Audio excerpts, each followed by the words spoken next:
Bismillahirrahmanirrahim.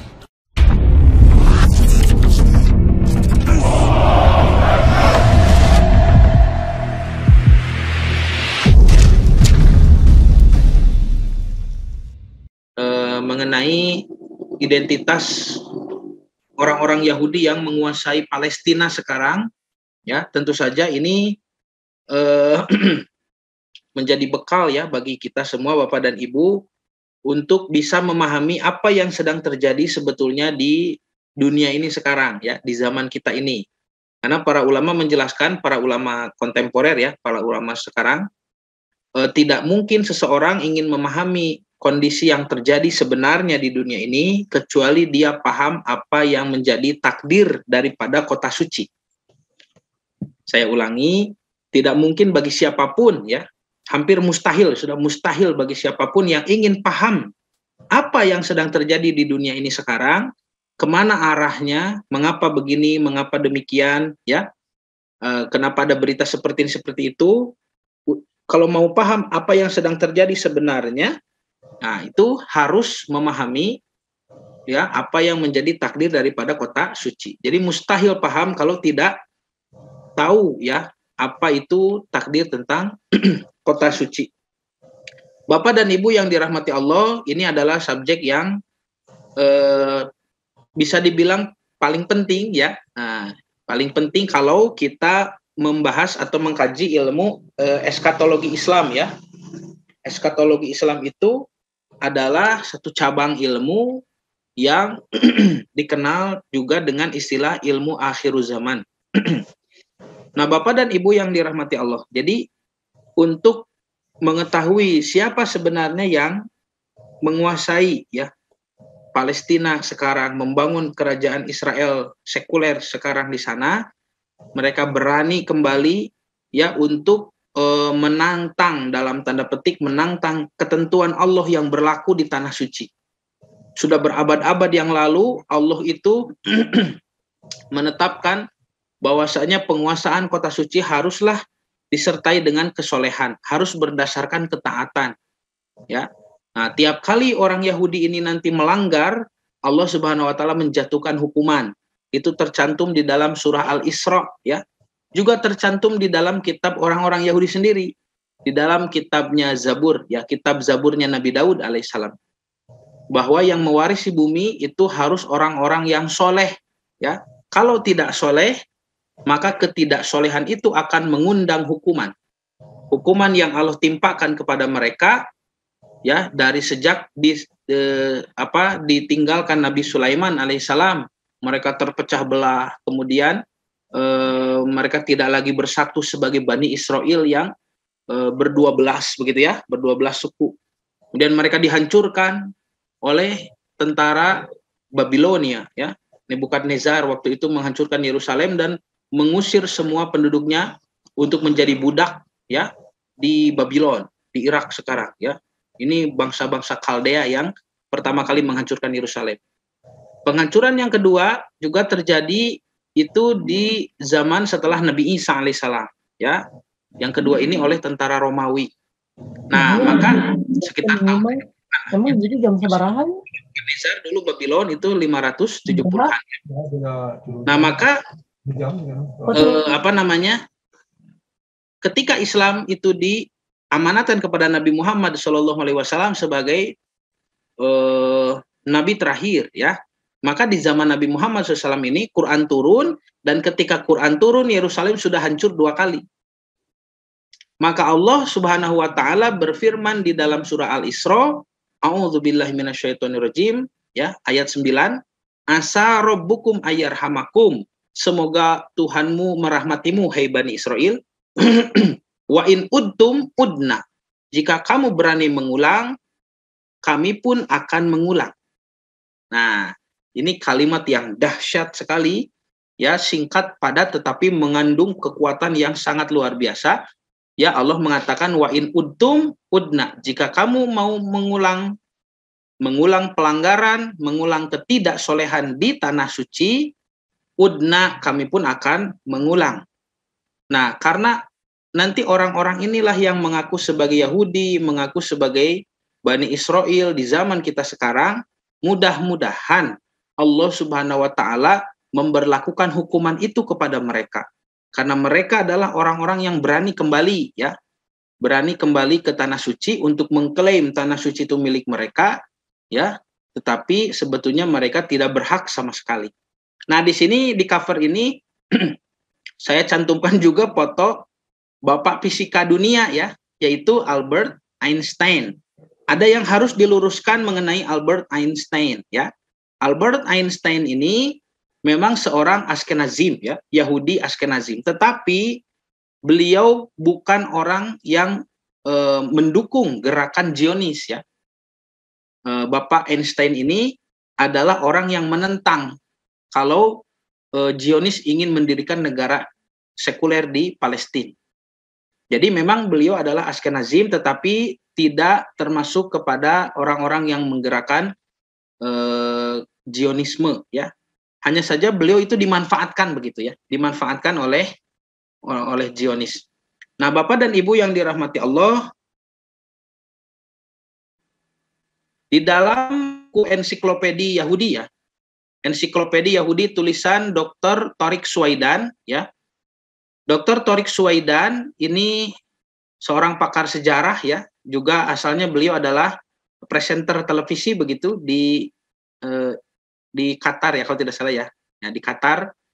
Nah, Dr. Tariq Suwaidan ini dalam ensiklopedia Yahudinya menjelaskan pembagian Yahudi itu bisa dilihat dari segi etnis, sekte, organisasi, dan partai politik. Jadi kalau Bapak dan Ibu melihat bangsa Yahudi, itu bisa dibedakan satu dari segi budayanya, ya, etnik budaya.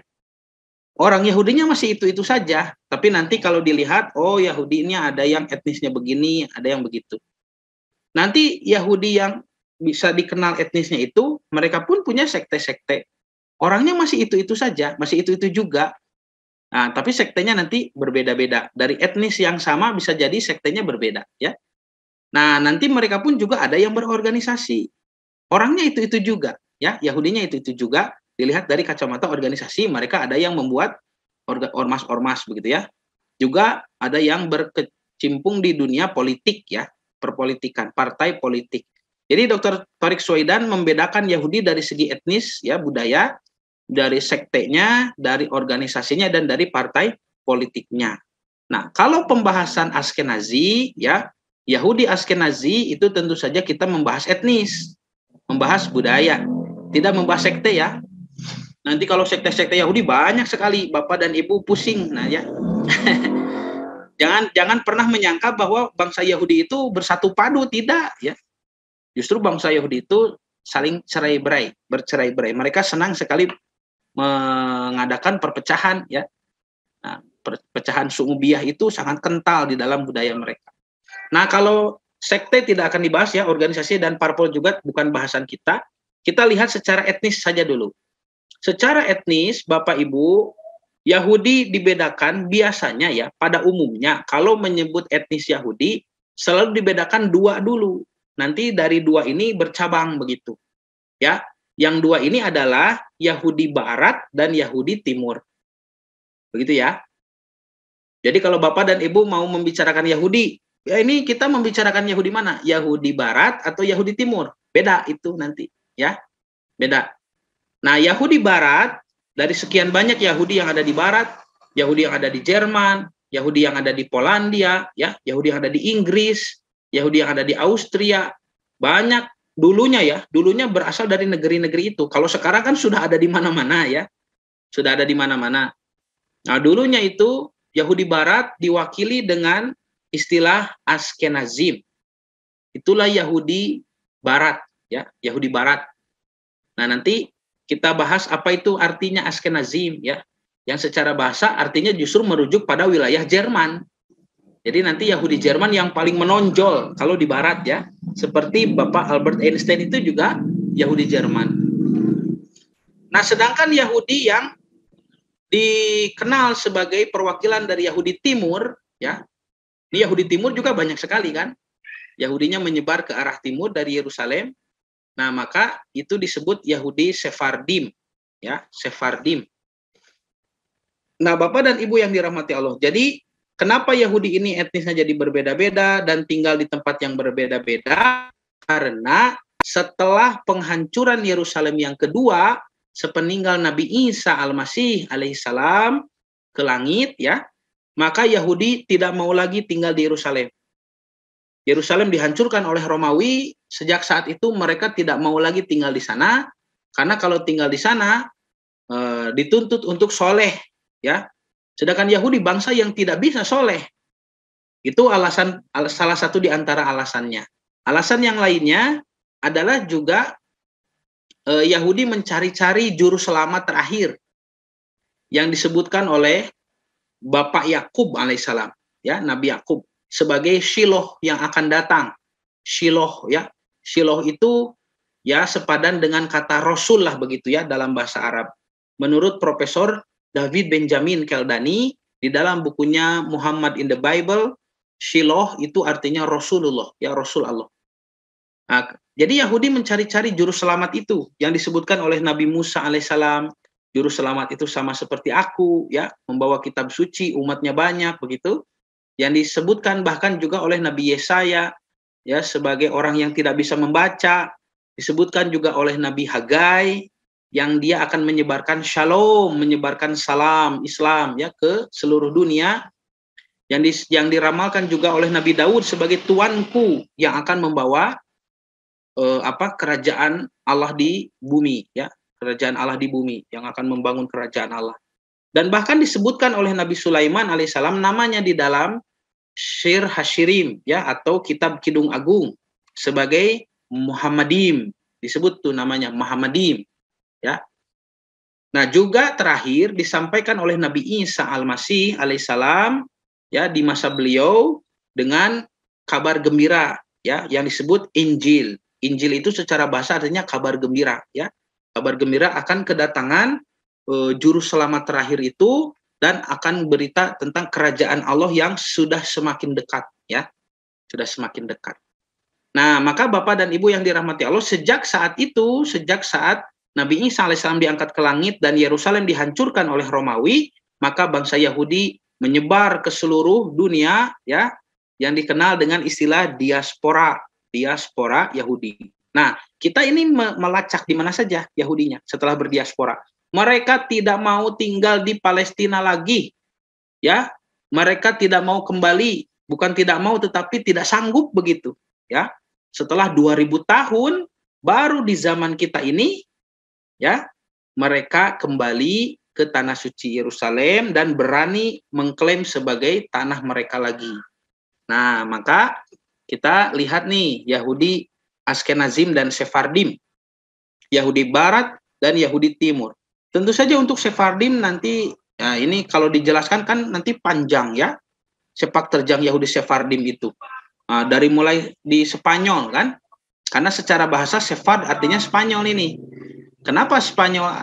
Padahal posisinya ada di arah barat, ya, negara-negara barat, tetapi disebut sebagai Yahudi Timur, ya, Yahudi Sephardim itu. Nah, itu kan panjang sekali, ya. Nah, bukan bahasan kita sekarang lah, ya. Bukan bahasan kita. Tapi kalau Bapak dan Ibu membahas Yahudi Sephardim ini nanti, ya, luar biasa terlihat bagaimana etnis Yahudi itu masih menjaga hukum-hukum Yahudi secara warisan turun temurun.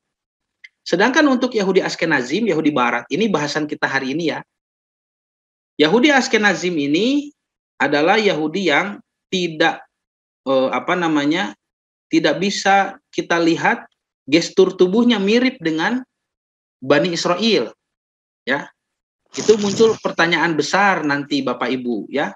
Pertanyaan besar, ya. Nanti lihat fotonya kan sudah diperlihatkan kemarin, ya. Nanti saya perlihatkan lagi. Kenapa Yahudi Askenazim ini kok tidak seperti orang Timur Tengah begitu, ya? Nah, ini, ya, Bapak Ibu. Jadi kalau Sephardim nanti terpecah lagi, ada Mizrahi, ya, ada Yahudi Baghdadi, Efraim, ada Yahudi Kochin, ini di India, ya, Yahudi India, Yahudi Afghanistan, ya, Yahudi Pashtun, ada Yahudi Cina bahkan, ya, Yahudi Kaifeng ini. Nah, Yahudi Kaifeng ini di Cina. Ini Sephardim bukan bahasan kita lah. Kita sekarang membahas Askenazim. Nah, Bapak dan Ibu yang dirahmati Allah, apa yang identik dari bangsa Yahudi terkait dengan penguasaan ilmu-ilmu terlarang, ya? Itu sudah dikonfirmasi di dalam Al-Qur'an surah Al-Baqarah ayat 102, di mana Allah Subhanahu wa taala berfirman, a'udzubillahi minasyaitonirrajim, wattaba'u ma tatlu syayatinu ala mulki Sulaiman. Dan mereka, ya, Bani Israel itu malah mengikuti apa yang dibacakan oleh setan di kerajaan Sulaiman. Dan mereka mengatakan ini dari Sulaiman, ya. Nah, lalu Allah membela Nabi Sulaiman di sini. Wa ma kafaru Sulaiman. Sulaiman itu tidak kufur, tidak mengikuti bacaan-bacaan setan itu. Walakinna syayatin, akan tetapi setan-setan itulah kafaru, mereka semua kufur. Yu'allimuna an-nasa sihra, karena mengajarkan sihir kepada orang-orang. Tuh. Jadi sudah akrab dengan ilmu sihir, ya, dari sejak dulu orang bangsa Yahudi. Kalau Bapak dan Ibu penasaran, kenapa sih bangsa Yahudi begitu tertarik dengan ilmu-ilmu sihir? Kenapa coba? Ini diawali dari ketertarikan mereka kepada mukjizat Nabi Sulaiman alaihissalam, ya. Mukjizat Nabi Sulaiman bisa menguasai angin, bisa mengerti bahasa binatang, kemudian bisa menguasai bangsa jin. Itu mereka tertarik sekali memiliki nabi dan rasul sehebat itu. Akhirnya mereka ingin mengikuti kehebatan Nabi Sulaiman, tetapi tentu saja tidak mungkin bisa karena itu mukjizat. Maka pakai jalan pintas nih. Jalan pintasnya adalah mempelajari ilmu sihir, begitu ya. Nah, Bapak dan Ibu yang dirahmati Allah, jadi Yahudi ini salah mengikuti Nabi Sulaiman ini. Ya. Karena setiap nabi dan rasul itu kan ada sunnah, ada juga basyariah, ada juga mukjizatnya. Ya, di dalam diri seorang nabi itu ada 3 hal. Yang pertama ada basyariah. Basyariah atau sisi kemanusiaan nabi. Nabi itu juga manusia biasa, hanya saja diberi wahyu, ya. Nabi juga pernah melakukan kesalahan, pernah, ya. Tetapi langsung oleh Allah diluruskan, ya, tidak dibiarkan untuk melakukan salah. Nabi Muhammad SAW beberapa kali dikritik oleh sahabat kan tentang kebijakannya, dan ketika Nabi mengatakan ini bukan wahyu tapi pendapatku sendiri, maka para sahabat yang memiliki pendapat lebih baik mengajukan pendapatnya kepada Nabi, dan Nabi menerimanya dengan senang hati, seperti misalkan tentang strategi di perang Badar, ya. Strategi perang Badar itu kan asalnya Nabi Muhammad SAW menginginkan posisi di lembah Badar itu di tengah-tengah, ya. Pasukan disimpan di tengah. Lalu ada usulan dari sahabat lain, kenapa disimpan di tengah? Apakah ini wahyu dari Allah atau inisiatif Anda, wahai Rasulullah? Kata Nabi, ini inisiatif saya. Lalu karena para sahabat, lebih baik kita tidak diam di tengah, tapi diam di dekat sumber air, ya, dekat sumur, begitu, dekat sumur yang ada di lembah Badar, supaya musuh tidak bisa mengakses sumber air itu, dan sumber air itu dikuasai oleh umat Islam. Dan Nabi Muhammad menerima usulan itu, ya. Jadi Nabi juga manusia biasa, basyariahnya ada, ya, basyariahnya ada. Nabi Muhammad SAW memiliki sisi basyariah. Makanya Nabi mengatakan, innama ana basyarun mislukum. Saya ini manusia biasa seperti kalian. Yuha ilayya, hanya saja diberi wahyu kepadaku. Sehingga Nabi Muhammad itu mengajarkan Islam, sehingga Nabi Muhammad itu menjadi mulia, sehingga Nabi Muhammad SAW itu menjadi suri tauladan yang baik, karena Allah yang menjaganya, ya. Nah, jadi Nabi Muhammad SAW memiliki sisi basyariah. Begitu juga Nabi Sulaiman. Bukan itu yang harus diikuti, ya. Kalau sisi basyariah, Nabi orang Arab, ya, makanannya sehari-hari, ya, makanan Arab begitu, roti kering, ya, dengan kuah daging, kemudian makan kurma, makan kismis, ya itu makanan orang Arab, minum susu onta, ya. Lalu pakaiannya juga pakaian seperti itu, ya, dipakai gamis, ya, kepalanya ditutup dengan sorban. Kenapa? Karena angin gurun itu kan menerbangkan pasir nanti masuk ke rambut ini, wah kotor sekali. Matanya pakai celak warna hitam. Untuk apa? Itu adalah sunglass zaman dulu, ya, kacamata hitam zaman dulu. Karena dengan memakai celah di bawah mata berwarna hitam, manusia itu meneladani hewan-hewan gurun seperti cetah ya, citah, hewan-hewan gurun. Lihat, unta itu kelopak matanya di bawahnya itu hitam ya. Untuk apa? Supaya menyerap panas yang dipantulkan dari permukaan gurun itu, sehingga bisa melihat dengan jelas.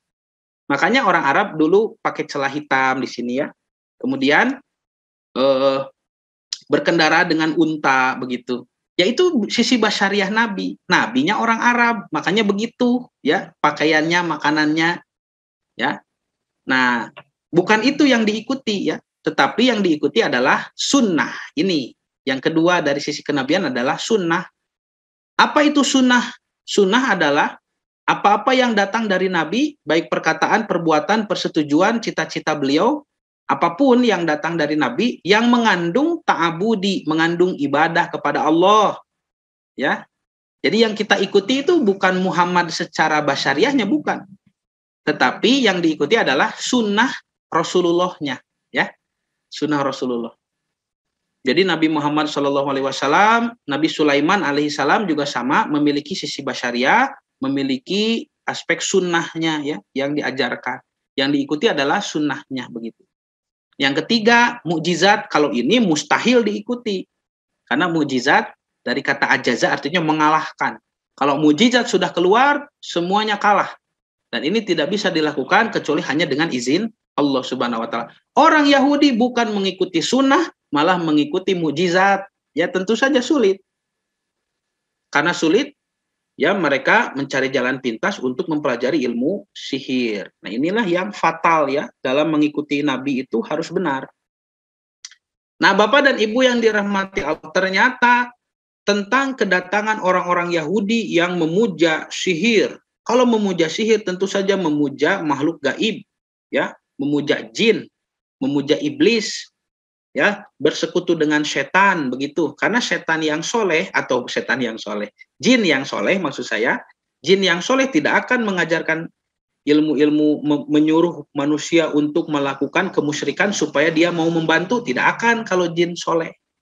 Jadi orang yang mempelajari ilmu sihir itu adalah bersepakat ya, membuat kesepakatan dengan jin yang setan, yang jauh dari jalan Allah. Nah, ternyata keberadaan atau kedatangan Yahudi-Yahudi yang memuja iblis, memuja setan, begitu,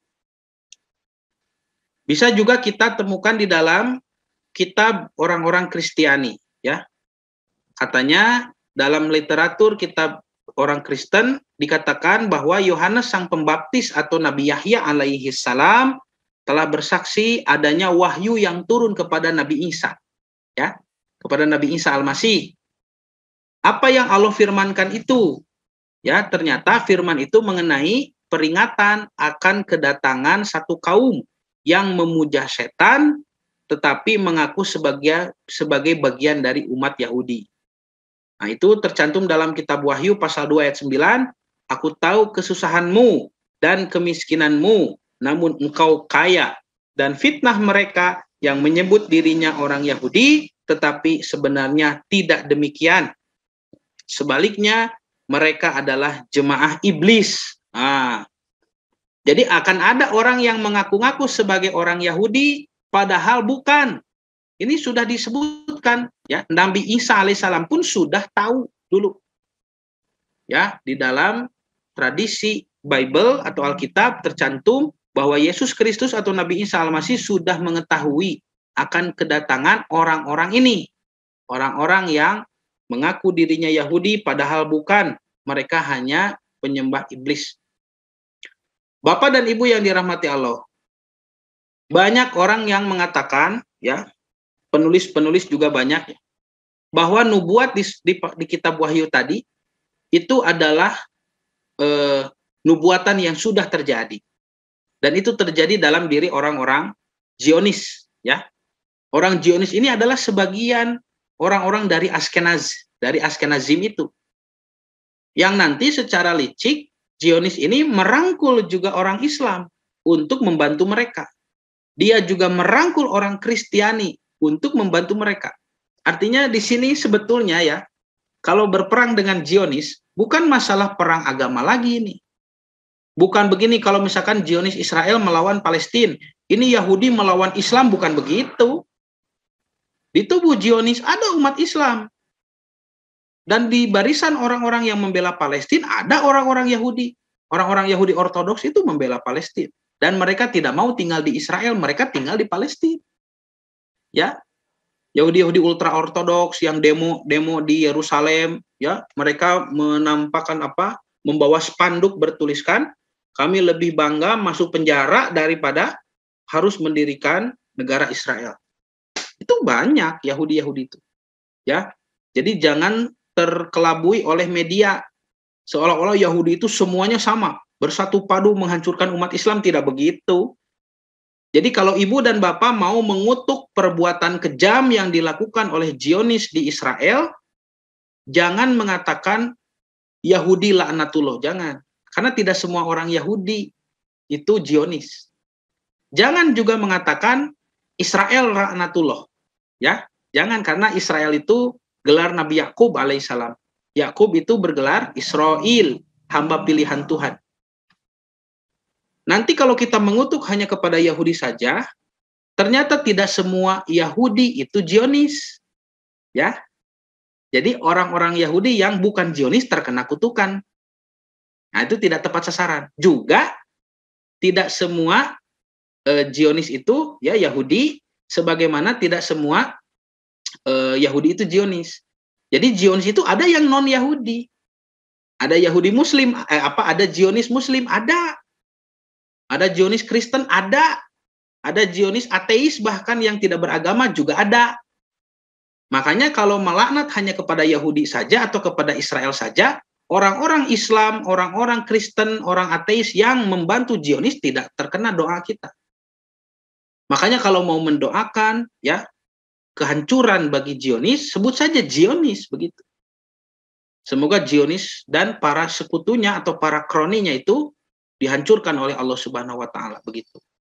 Dan itulah Zionis itu gerakan yang terdiri dari sebagian orang Islam, sebagian orang Kristen, sebagian orang ateis dan sebagian orang Yahudi, terutama di Yahudi Ashkenazi ini, ya. Jadi harus cerdas mengolah data, mengolah berita itu. Ya, tidak boleh dipukul rata supaya nanti ya kita objektif begitu.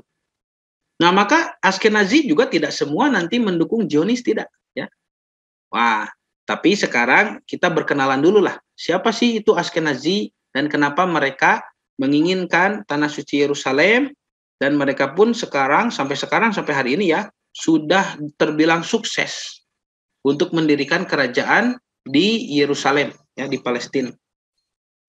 Nah, Bapak dan Ibu yang dirahmati Allah, Ashkenaz itu bentuk jamak ya. Ashkenazim itu bentuk jamak daripada Ashkenaz yang secara bahasa berasal dari kata bahasa Ibrani ya, artinya adalah wilayah Jerman.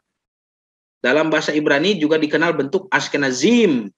Kalimat ini mengartikan orang Yahudi Eropa, tuh kan, terutama dari Eropa Timur. Jadi sebutan Yahudi Ashkenazi ini perwakilan untuk menyebut Eropa Barat ya, untuk menyebut Yahudi Barat ya, Yahudi Barat atau Yahudi Eropa. Mereka adalah sebuah kaum yang cukup tertutup dan banyak yang mengidap penyakit turunan, yaitu salah satu penyakit turunan yang berhubungan dengan penyakit otak. Dan penyakit ini justru malah membuat mereka menjadi orang-orang yang memiliki skor IQ tertinggi di dunia. Jadi kalau Bapak dan Ibu sering mendengar istilah Yahudi itu pintar. Yahudi yang pintar ini Yahudi yang mana? Yahudi yang pintar ini maksudnya Yahudi Ashkenazi, ya. Bukan Yahudi Bani Israel. Kalau Yahudi Bani Israel biasa saja, tidak terkenal dengan kecerdasannya, tidak, ya. Tetapi kalau disebut Yahudi itu pintar, ini Yahudi Ashkenazi maksudnya. Mereka lah yang menguasai pasaran dunia hari ini, ya. Bahkan alat-alatnya juga dipakai sehari-hari oleh Bapak dan Ibu. Ya, seperti ya banyak lah ya. Dari mulai makanan, minuman, pakaian, sampai gadget, ya. Internet, semuanya itu mereka yang kuasai. Ya, tidak peduli nanti apakah mereka menyaksikan kajian kita atau tidak, ini kan sudah bukan rahasia umum, ya. Seluruh dunia sudah tahu siapa mereka itu. Nah, Bapak dan Ibu yang dirahmati Allah. Jadi Yahudi Askenazi ini mengaku sebagai Yahudi Bani Israel. Dan mereka mengaku pemilik suci atau pemilik sah, ya, pemilik resmi dari tanah suci Yerusalem. Namun, ciri fisik mereka yang begitu mencolok. Apa mencoloknya itu? Mencoloknya itu ternyata karena berbeda dari orang-orang di Timur Tengah. Kan Bani Israel itu orang Timur Tengah, Pak Bu. Bani Israel itu putranya Yakub alaihissalam. Yakub putranya Ishak alaihissalam. Ishak putranya Ibrahim, Nabi Ibrahim alaihissalam. Sedangkan Ishak itu saudara tirinya Nabi Ismail. Ya, saudara sebapak maksudnya Nabi Ismail. Artinya satu bapak, dan Ismail itu nenek moyang bangsa Arab. Artinya bangsa Arab dengan bangsa Bani Israel ini satu bapak. Berarti gestur tubuhnya sama kan? Ya. Gestur tubuh orang Arab begitu. Nah, tetapi ciri fisik yang berbeda dari Yahudi Askenazim ini justru melahirkan tanda tanya besar. Kenapa mereka tidak seperti bangsa Bani Israel secara umum atau juga bangsa Arab, bangsa Semit secara umum? Apakah mereka benar-benar berasal dari Bani Israel keturunan Yakub alaihissalam? Atau siapa? Karena ciri fisik mereka justru putih, ya, rambutnya ada yang pirang, kemudian matanya juga biru, ya. Ini siapa ini? Orang mana? Begitu. Nah, maka sebetulnya wacana ini juga sudah lama ya dibicarakan.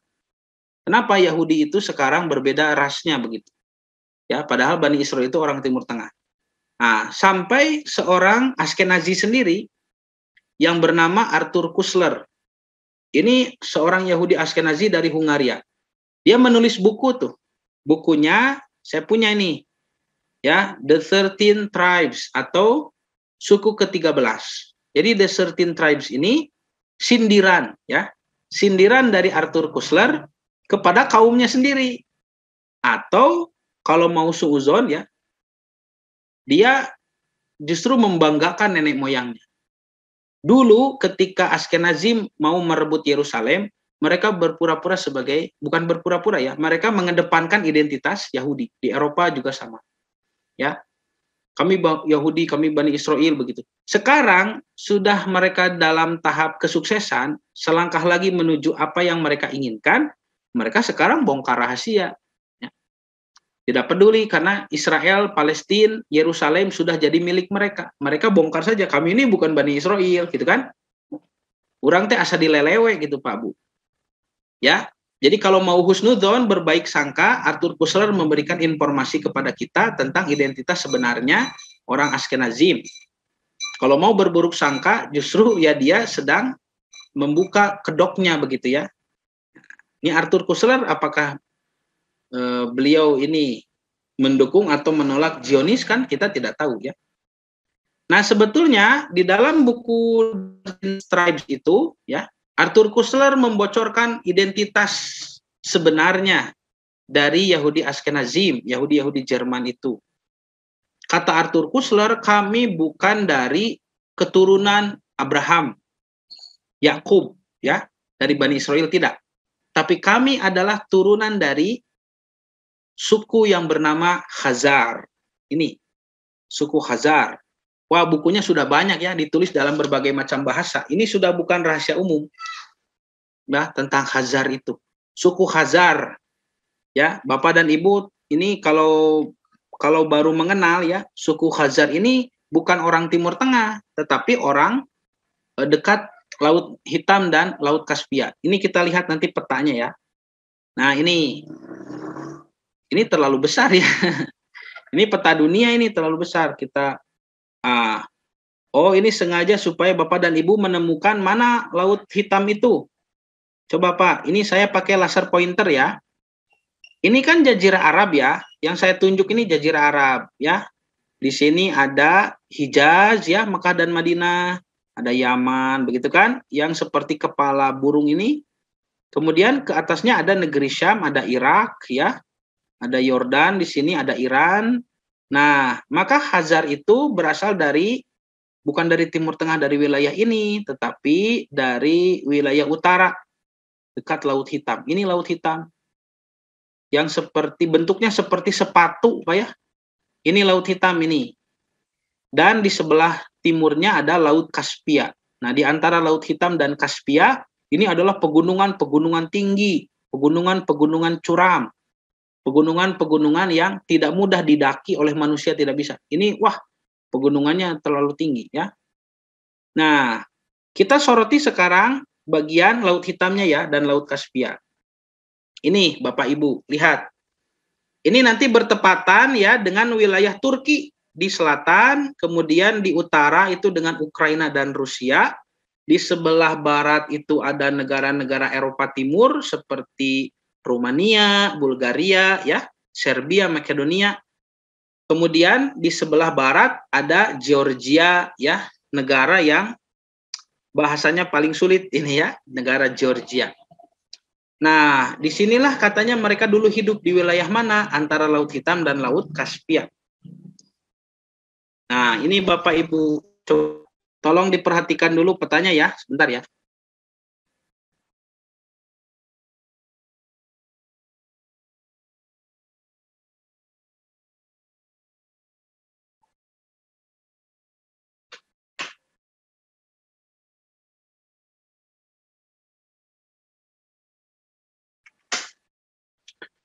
Ya, ini.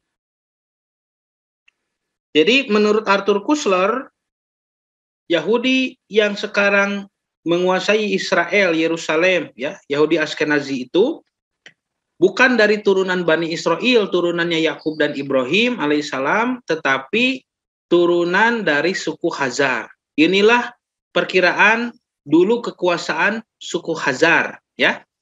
Berarti negaranya terbentang dari arah utara di Rusia Selatan di sini, ya, bertepatan dengan wilayah Rusia Selatan kalau sekarang ya. Nah itu perbatasannya antara Ukraina ke Bulgaria sini, terus ke bawah ada Laut Hitam dan Laut Kaspia ya. Nah disinilah mereka tinggal dulu. Ibu kotanya ini bernama Atil ya. Ibu kotanya itu Atil ya. Jadi pertanyaannya, kenapa sekarang negara ini tidak ada? Kerajaan ini tidak ada. Nah, tidak ada di peta dunia ya. Ada tidak? Kalau Bapak dan Ibu lihat di peta dunia, ya, ini sekarang sudah tidak ada ya. Sebentar, coba lihat dulu ya. Silakan dilihat dulu.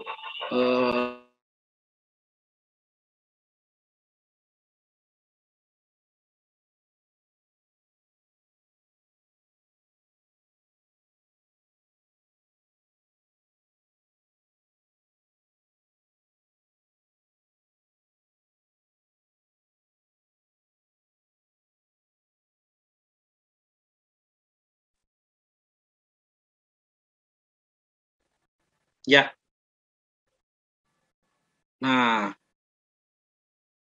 kita lihat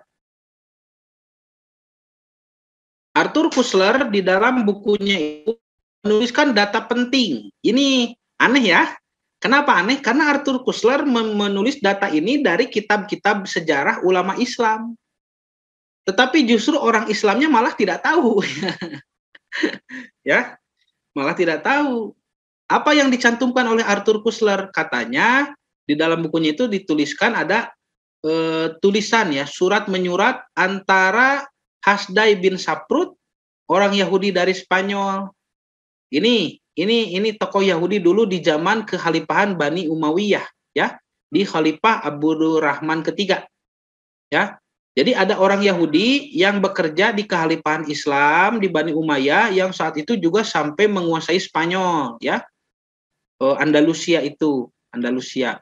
Nah, ada Yahudi dari Spanyol, berarti beliau ini Hasdai bin Saprut ini termasuk Yahudi Sephardim ya. Sephardim. Hasdai bin Saprut ini orang Yahudi yang bekerja di kekhalifahan Islam, ya, beliau mendengar ada Yahudi katanya di wilayah Khazar. Hasdai bin Saprut ini gembira karena kan Bapak Ibu sudah kita bahas ya tentang 10 suku Yahudi yang hilang itu.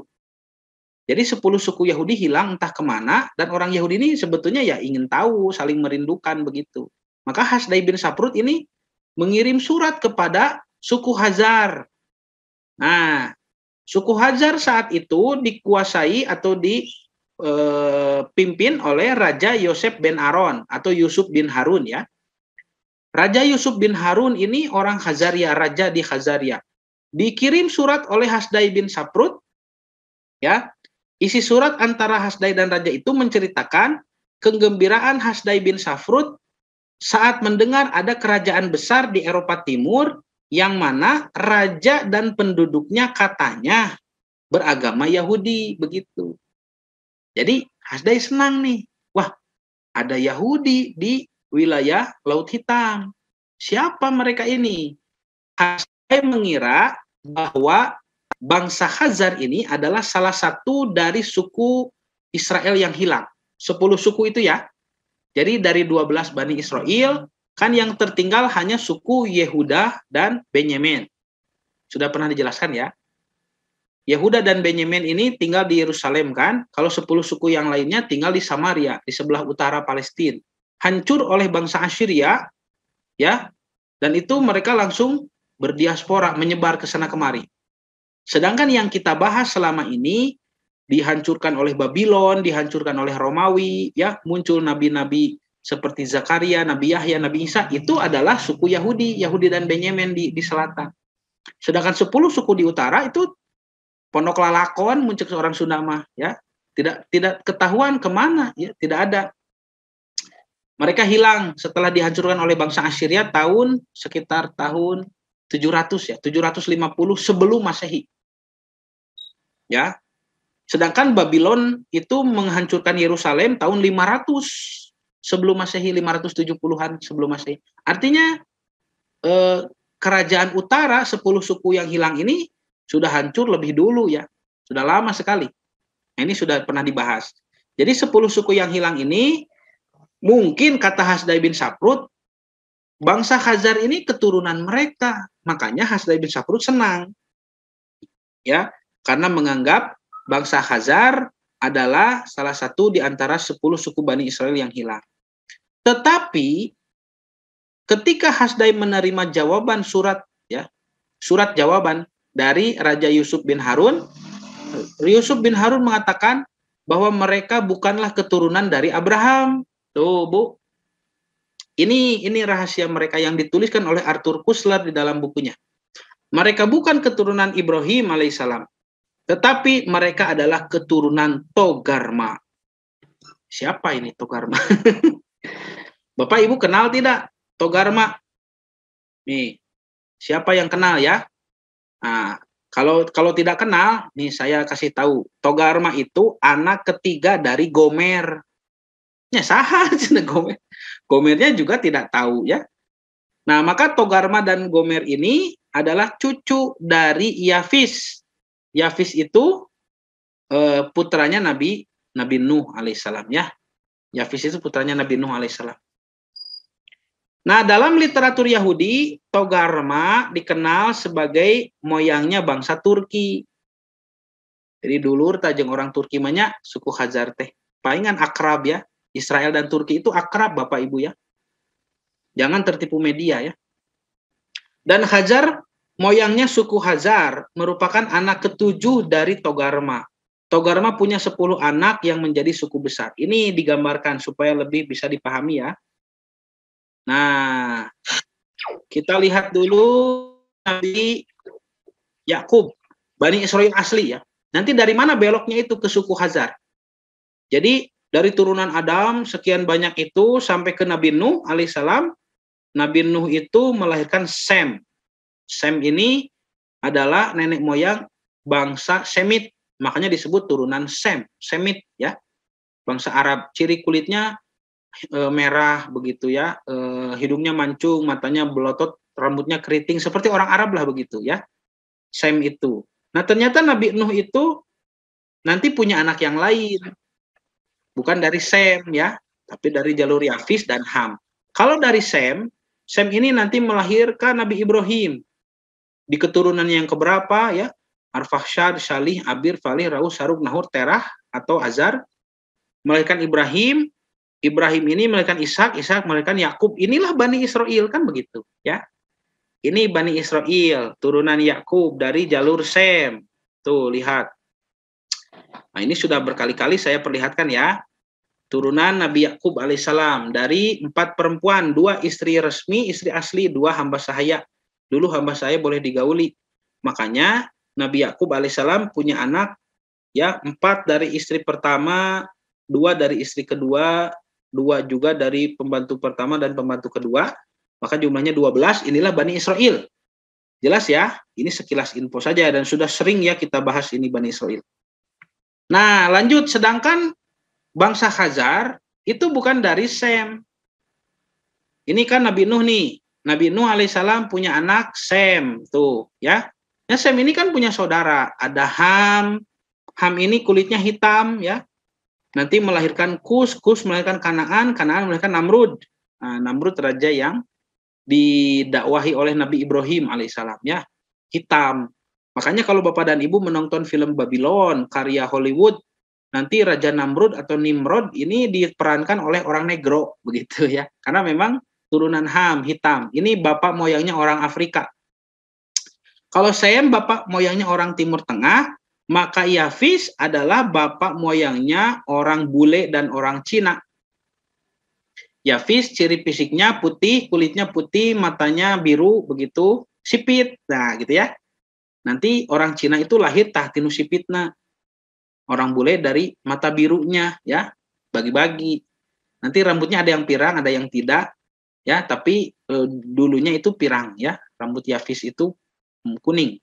Kemudian ada Kanaan, ini tidak punya turunan karena anak Nabi Nuh yang durhaka, dia tenggelam, ya. Nah, Bapak dan Ibu yang dirahmati Allah. Jadi Yafis ini punya anak katanya, ya. Ini Saboka, Tiras, Tubal, Wa'il, Gomer. Nah, inilah si Gomer itu, ya.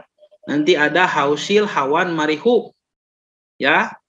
Nah, di antara anak-anaknya ini dari ke berapa ini? 8 ya. 1 2 3 4 5 6 7 8. 8 anak ini ada satu bernama Gomer.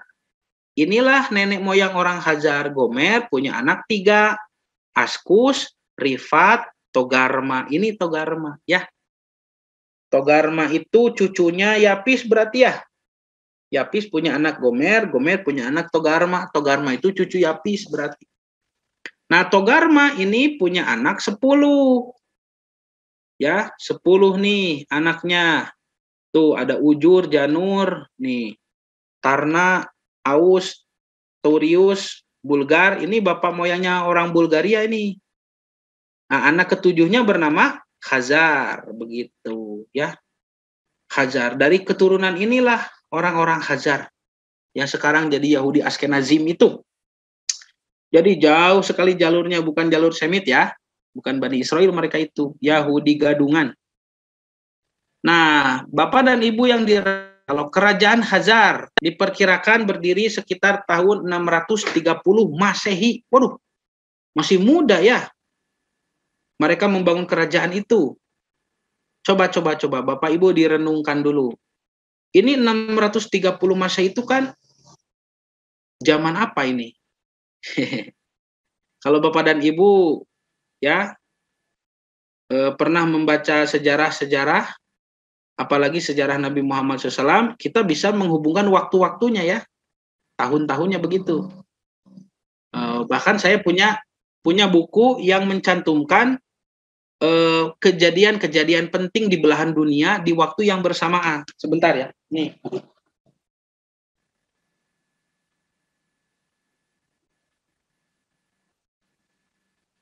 Nah, ini kronologi sejarah Islam dan dunia. Jadi ketika di dunia itu terjadi peristiwa apa yang terkenal seperti revolusi Prancis begitu ya.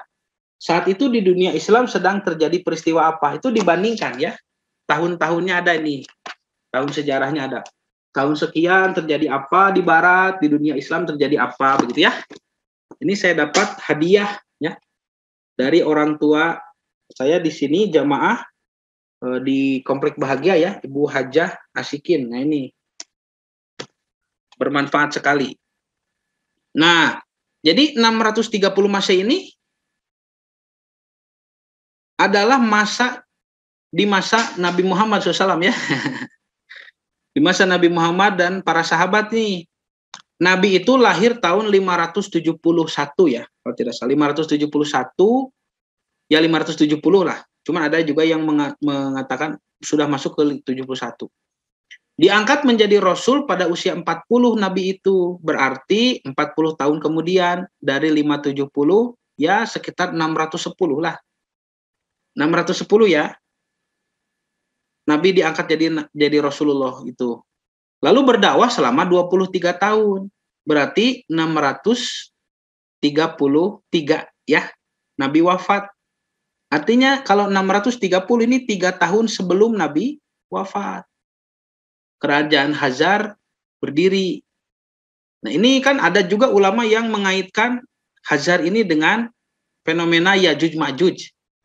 Yang Nabi Muhammad terbangun di malam hari lalu mengatakan Yajuj Majuj sudah keluar begitu ya, temboknya sudah hancur. Nah, bisa jadi karena memang sejaman ya pendirian kerajaan Khazar ini dengan zaman Rasulullah. Allahu a'lam. Setelah melewati beberapa generasi, lalu pada pemerintahan Raja Bolan ini memerintah sudah di tahun 740. Maka di zaman Raja Bolan lah bangsa Khazar secara mencurigakan memeluk agama Yahudi. Nah, gitu ya. Berarti sudah, kalau di Islam ini sudah di zaman para sahabat, para tabi'in ya, 740 itu kan 100 tahun kemudian. Itu sudah masuk dinasti Umayyah ya, dinasti Abbasiyah itu. Nah, kenapa pertanyaannya suku Khazar mau masuk Yahudi? Padahal mereka asalnya penyembah berhala. Kenapa mereka pindah agama? Ya. Katanya menurut Arthur Koestler, Khazaria diapit oleh 2 kerajaan besar yaitu Islam di sebelah timur ya. Nih, sudah mengalahkan Persia. Persia sudah ditaklukkan oleh Islam dari sejak zaman Khalifah Umar bin Khattab, Amirul Mukminin radhiyallahu anhu. Ya, Islam di zaman Bani Umayyah mau pindah ke Abbasiyah. Dan Kristen di sebelah barat. Ya, yang sekarang menjadi Turki. Dulu itu adalah Kristen Bizantium, Kristen Timur Ortodoks ya. Nah, maka ternyata 2 kerajaan besar ini selalu memerangi Khazar. Ingin mengalahkan Khazar, mengajak Khazar masuk agama mereka, begitu. Maka waktu itu Raja Bolan setelah berdiskusi dengan para ahli ketiga agama Samawi, ya, Islam, Kristen, ada satu lagi katanya Yahudi. Ya, diajak diskusi. Akhirnya Raja Bolan memilih Yahudi sebagai agama resmi. Dia tidak mau masuk Islam karena nanti jadi wilayahnya dikuasai oleh khalifah. Dia juga tidak mau masuk Kristen, Bizantium, ya, karena nanti kekuasaannya akan dipengaruhi oleh uskup agung, ya, kaisar di sini uskup agung, Kisro begitu. Maka Bolan dengan politik, ya, politik cerdik, memilih bukan Islam, bukan Kristen, tapi agama yang ketiga, yaitu Yahudi sebagai agama resmi kerajaan. Dengan memeluknya Khazaria sebagai Yahudi, maka Islam bisa menerima mereka sebagai kafir dhimmi ya, dan hidup berdampingan seperti Nabi Muhammad di Madinah ya. Nabi SAW membuat piagam Madinah. Jadi dianggap ahli kitab sekarang. Orang Kristen pun sama ya. Artinya ini politik cantik begitu dari Raja Bolan. Raja Khazar. Nah, Bapak dan Ibu yang mati, itu alasan kenapa suku Khazar memeluk Yahudi. Jadi alasannya politik saja. Ya, bukan semata-mata tertarik dengan agama Yahudi, tetapi bukan juga mereka keturunan Bani Israel ya, tetapi hanya kepentingan politik. Nah, Arthur Koestler juga membahas tentang karakteristik bangsa Khazar. Bagaimana karakteristik fisiknya nih? Karakter fisiknya seperti apa? Kata beliau, bangsa Khazar merupakan campuran bangsa Eropa dan Asia Timur ya, yaitu Turki, Hungaria dan Mongolia. Sebagian besar berkulit putih, tinggi, rambutnya pirang atau merah, matanya kecil, sipit, tapi berwarna biru. Jadi ada bule yang sipit, Pak. Bule kan warna matanya biru ya. Ada bule yang sipit, ada ini orang Hajar, ini turunan Hajar bule sipit ya. Jadi kalau Nabi menyebutkan kemungkinan musuh di akhir zaman itu bermata sipit, wajahnya seperti perisai yang ditimpa ya. Itu belum tentu orang Cina, orang Mongol. Ya kalau disebut sipit sekarang identiknya ras Cina begitu ya. Bukan begitu. Bisa juga bule juga yang sipit ada ya. Bule yang sipit itu ada. Nah, Bapak dan Ibu yang dirahmati Allah, secara bahasa Khazar ini katanya dari bahasa Turki. Dalam bahasa Turki ada kosakata Khazar, artinya pengembara atau nomad ya, nomaden. Dulunya bangsa Hajar itu tidak punya rumah begitu. Mereka termasuk bangsa yang kuat, tangguh, suka berperang dan ditakuti oleh bangsa-bangsa lain karena mereka merusak begitu. Dan kalaupun benar penguasa dunia hari ini adalah keturunan dari Khazar, berarti watak merusaknya belum hilang. Karena memang sampai sekarang mereka masih merusak, ya. Merusak dunia begitu. Nah, justru kalau saya baca di dalam kitab-kitab sejarah Islam, pernah juga terjadi peperangan antara bangsa Arab dengan Khazar, ya, kaum muslimin. 2 kali bahkan di tahun 642 dan tahun 652. Awalnya peperangan dimenangkan oleh bangsa Khazar. Bahkan pada peperangan yang kedua, bangsa Arab menderita kekalahan yang telak, konon 4.000 prajuritnya tewas termasuk pemimpinnya Abdurrahman ibnu Rabi'ah ya, rahimahullah. Peperangan berlanjut lagi pada tahun 722. Oh, berarti kalau yang tadi apa ya? Ya, 2 kali. Yang ini perang yang ketiga mungkin ya. Di masa pemerintahan Khalifah Marwan. Nih, Marwan bin Hakam ya, khalifah yang terkenal.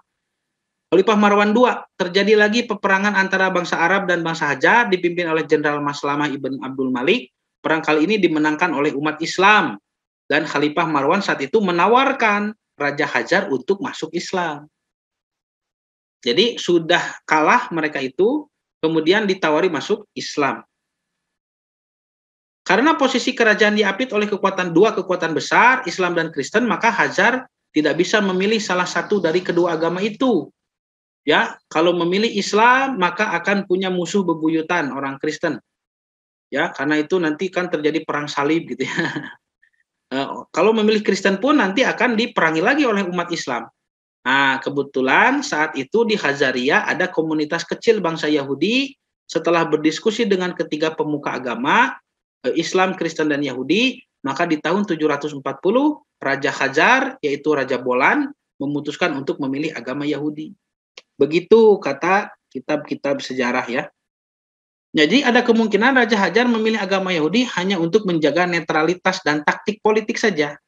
Karena posisinya yang terjepit di antara dua kekuatan besar, yaitu Kristen dan Islam. Gitu ya. Nah, karena itulah dalam waktu yang relatif singkat, seluruh Khazar menjadi Yahudi. Tuh, negara yang besar sebesar itu, semuanya dipaksa untuk memeluk agama Yahudi. Nah, walaupun tidak ada satupun nenek moyang mereka yang pernah tinggal di tanah suci Yerusalem, tidak ada hubungan nasab sama sekali, dan tidak ada satupun dari mereka yang berasal dari keturunan Bani Israel yang mendapat ajaran Musa secara langsung, tidak. Mereka hanya convert saja begitu ya. Pada tahun 740 diperkirakan jumlah penduduk Hajar 1,4 juta, sedangkan Yahudi asli hanya 50.000 orang. Ketika Hajar masuk agama Yahudi, akhirnya jumlah Yahudi jadi banyak mendadak jadi meningkat. Inilah salah satu jawaban kenapa bangsa Yahudi berjumlah sangat sedikit tiba-tiba menjadi banyak di Perang Dunia nanti kedua karena mereka sudah bercampur dengan bangsa Hajar yang katanya dibantai oleh Hitler itu ya pada peristiwa Holocaust. Kalau itu benar, kenapa sebanyak itu? Jutaan Yahudi ya, 6 juta ya. 7 juta begitu, itu bukan Yahudi asli semuanya, tapi Yahudi Jerman, Yahudi Hazar, Yahudi Ashkenazim. Tuh, bangsa Hajar terdiri dari campuran Mongol, Turki, Finlandia. Mereka dikenal sebagai bangsa yang senang berperang. Awal abad ketiga Masehi, mereka dapat dikenal kesejahteraannya ini sebelum membangun kerajaan ya, kan membangun kerajaannya abad ke-7 ya tadi ya, 630 ya. Ini dari sejak abad ke-3 sudah nomaden, hidupnya berpindah-pindah begitu. Mereka dikenal di wilayah Persia dan Armenia. Kemudian sekitar tahun 550 Masehi, Khazar menetap di wilayah sebelah utara Kaukasus. Kaukasus itu pegunungan yang membentang dari Laut Hitam ke Laut Kaspia tadi, ya, gunung yang curam itu.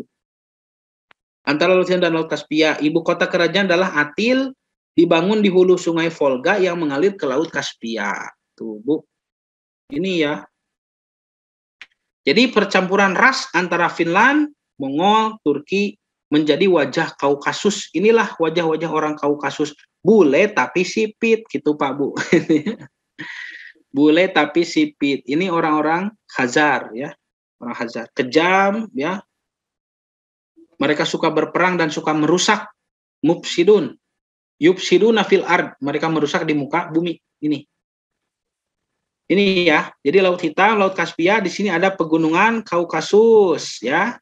Mereka hidup di belakang pegunungan ini. Makanya ada ulama yang menyamakan mereka dengan Yajuj Majuj.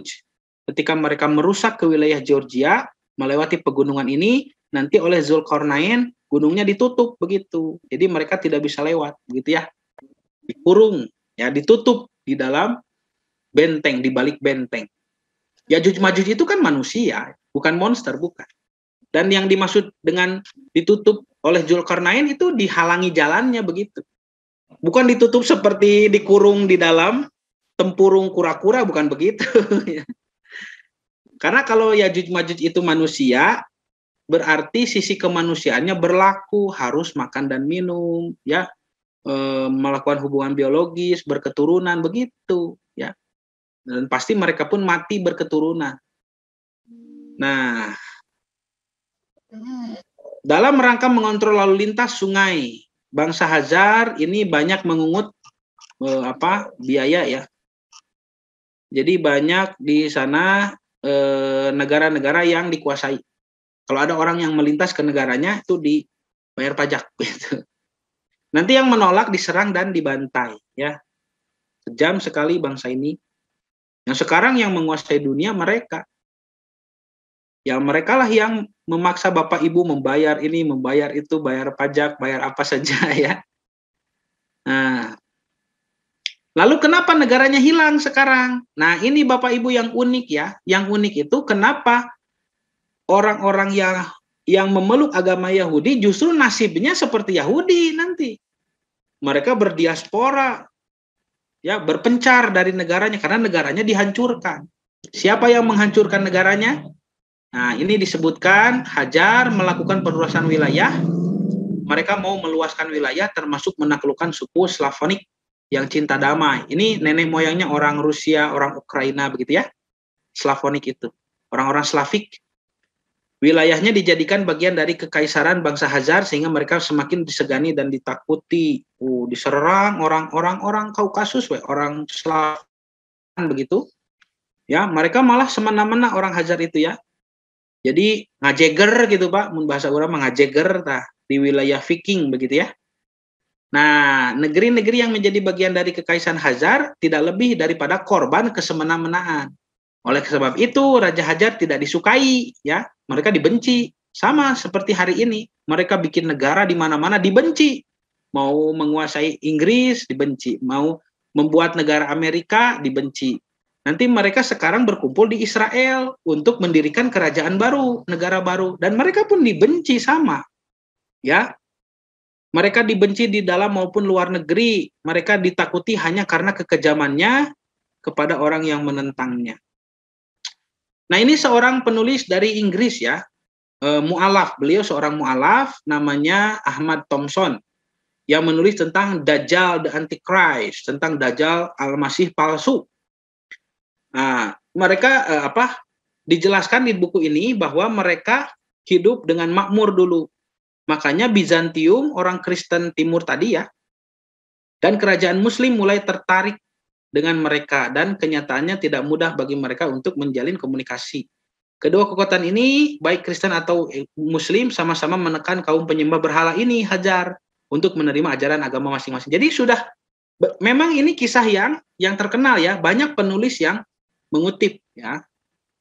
Nah, ini supaya Bapak dan Ibu yakin saja terhadap validitas sumber ya. Ada juga tuh bukunya Ahmad Thompson. Kalau mau buku dari kalangan umat Islam begitu ya. Kaum Hajar dikenal orang-orang yang pandai itu, yang sangat cemas akan kondisi yang ada sehingga mereka tidak memilih agama Islam ataupun Kristen tapi memilih agama Yahudi. Sudahlah ya ini ya. Ini Raja Bulan tuh. Khagan Bulan of Hazaria. Ini kan sudah banyak gambar-gambarnya di internet ya. Nah, memang orang Hajar itu masuk Yahudi karena politik saja. Nah, itu Hajar setelah masuk Yahudi ternyata mereka menginginkan Kievan Rus. Ini Kievan Rus itu kan nenek moyang orang Rusia, orang Ukraina ya. Kiev itu kan sekarang kota di Ukraina. Nah, itu satu nenek moyang ya. Mereka menyerang orang-orang Kievan Rus. Ternyata malah justru mereka kalah nanti ya. Nah, ini orang Rusia, pemimpin bangsa Rus bernama Rurik yang membangun kota Novgorod ya. Nah, di dekat kalau sekarang dekat Moskow ya. Nah, ini kan orang nenek moyangnya orang Rusia. Justru mereka yang bisa mengalahkan orang-orang Hajar karena orang-orang Novgorod, orang-orang Kievan Rus ini nanti bersatu dengan Bizantium ya, dengan orang-orang Kristen Ortodoks. Dan yang akhirnya nanti Moskow pun menjadi peradaban Ortodoks. Makanya ketika nanti Bizantium dihancurkan oleh Sultan Muhammad Al-Fatih ya, di tahun 1400 itu orang-orang Kristen Ortodoks pindah rumah ke Moskow. Nah, dari dulu memang sudah dijalin Moskow ini, Kievan Rus dengan Kristen Ortodoks sudah bersatu, menghancurkan kerajaan Hajar. Dan Bapak Ibu aneh ya, ini tolong dicatat sebagai pernyataan penting. Kalau disebut sejarah akan terulang, dan memang hari ini terulang. Jadi kalau penguasa dunia sekarang yang ada di Israel, yang ada di PBB, yang ada di negara-negara kapitalis ini adalah turunan dari Hajar, dan nenek moyang Hajar dulu dikalahkan oleh orang-orang Kievan Rus yang memeluk agama Kristen Ortodoks, maka hari ini keturunan mereka juga bisa mengalahkan keturunan bangsa Hajar. Jadi yang berani melawan kepada kesemena-menaan Amerika dan sekutunya, Israel dan sekutunya hari ini bukan dunia Islam. Yang berani melawan kepada dominasi Israel di dunia adalah orang Rusia. Ya, Vladimir Putin itu tidak akan takluk kepada Zionis. Ya, dulu Rusia itu pernah sempat mau hancur ketika digenggam oleh komunisme ya. Uni Soviet itu. Tetapi kan sudah berubah. Sekarang sudah kembali kepada identitas mereka yang sebenarnya sebagai Kristen Ortodoks. Ya. Dan Vladimir Putin menegaskan itu. Ada di YouTube itunya, video wawancara. Putin berbicara. Orang yang merindukan adanya Soviet, komunisme, itu orang yang tidak punya otak, kata Putin begitu. Ya, Rusia hari ini di tangan Vladimir Putin tidak memeluk paham komunisme, mereka kembali pada kekristenan Ortodoks. Nah, ini Kristen Ortodoks ya, Bizantium yang bersatu dengan Kievan Rus mampu menghancurkan Hajar dulu. Jadi nasibnya sama dengan nasib Yahudi ya, dihancurkan rumahnya, diusir keluar dari sana ya. Ini tuh Hajar hancur ya. Singkat ceritanya begitulah. Maka mereka menyebar ke segala arah di Eropa, berdiaspora. Karena itu mereka ada di Jerman, mereka ada di Poland, mereka ada di Austria, mereka ada di Hungaria ya. Nah, jadi mereka berdiaspora, sama nasibnya seperti orang Yahudi. Dari situlah nanti mereka menguasai Eropa, mereka menguasai keuangan, ya, menguasai bank, membuat sistem perbankan begitu, sampai bisa menguasai dunia itu luar biasa. Dan sekarang mereka menginginkan penguasaan dunia itu berpusat dari Palestina, dari Yerusalem, negara pusat di Timur Tengah. Ya, supaya nanti ya mudah menguasai minyak, menguasai apa saja. Ya, inilah kejahatan orang-orang yang sudah diwariskan dari zaman purba.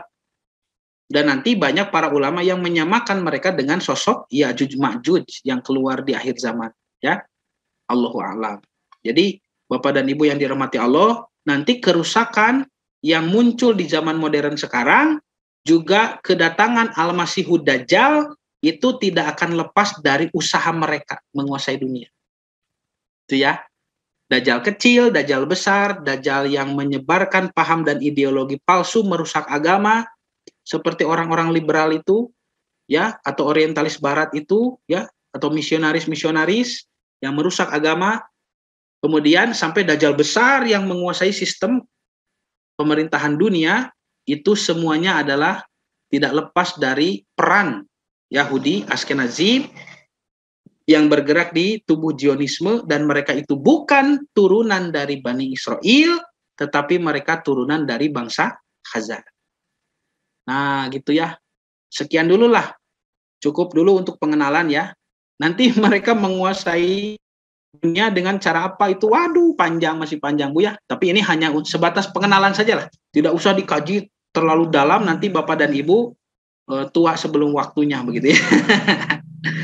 Nah, Bapak dan Ibu yang dirahmati Allah, mohon maaf ya. Jadi suku Khazar ini nanti justru merintis tugas-tugas Al-Masih. Masih ingat tugas Al-Masih ya? Membebaskan Yerusalem, memulangkan Yahudi ke Yerusalem, membangun kerajaan Israel Raya seperti di zaman Daud alaihissalam, dan menguasai dunia dari Yerusalem seperti di zaman Sulaiman. Itulah yang mereka sedang lakukan sekarang. Jadi mereka ini hanya orang-orang zolim, orang-orang yang tidak percaya agama, tetapi memakai kedok agama Yahudi untuk menguasai dunia. Itulah yang mereka sebut dengan the new world order, gitu ya. Dunia tatanan baru. Wah, nanti mereka akan dipimpin oleh seorang yang mengaku sebagai Kristus. Ya, orang Yahudi yang mengaku sebagai Kristus, kata Nabi Muhammad, dia datang, emerge, menampakkan diri di Yerusalem, dan dia mengaku sebagai Al-Masih. Nanti besok lusanya dia mengaku sebagai Tuhan.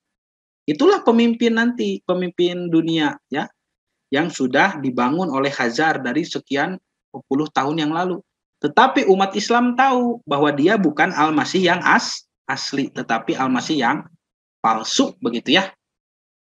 Nah, pengenalannya sampai di sini dulu, Bapak dan Ibu. Mudah-mudahan tidak pusing atau tidak menjadi ya malah saprak dijelaskan jadi terjelas, gitunya. Muncul Ustadz Tiamah. Saprak dijelaskan jadi terjelas. Jadi suku Khazar adalah nenek moyang orang-orang Yahudi Israel yang menguasai Palestina sekarang. Mereka bukan turunan dari Bani Israel, ya, Yahudi asli bukan, tetapi mereka turunan dari Togarma, ya, dari Gomer, yaitu dari jalur Yafis putra Nabi Nuh alaihissalam. Sekian dulu ya yang bisa disampaikan. Mudah-mudahan apa yang dijelaskan tadi menjadi sedikit tambahan ilmu yang bermanfaat, khususnya bagi saya sendiri, dan menjadikan motivasi untuk menambah ilmu lebih tinggi. Insya Allah kita nanti bertemu lagi di hari Kamis ya, di hari Kamis, untuk melanjutkan seperti apa kerusakan yang dilakukan oleh mereka, khususnya di Tanah Suci Yerusalem dan umumnya kepada seluruh dunia ya, insya Allah. Saya kembalikan kepada Ustadz Gopur ya. Silakan saya tutup. Rabbana atina fid dunya hasanah wa fil akhirati hasanah wa qina adzabannar. Aqulu qauli hadza wa astaghfirullah li wa lakum. Mari kita tutup dengan doa kifaratul majelis. Alhamdulillahirabbil alamin, subhanakallahumma wa bihamdika asyhadu an la ilaha illa anta astaghfiruka wa atubu ilaik. Hadzanallahu wa yakum ajmain. Canda wasya dari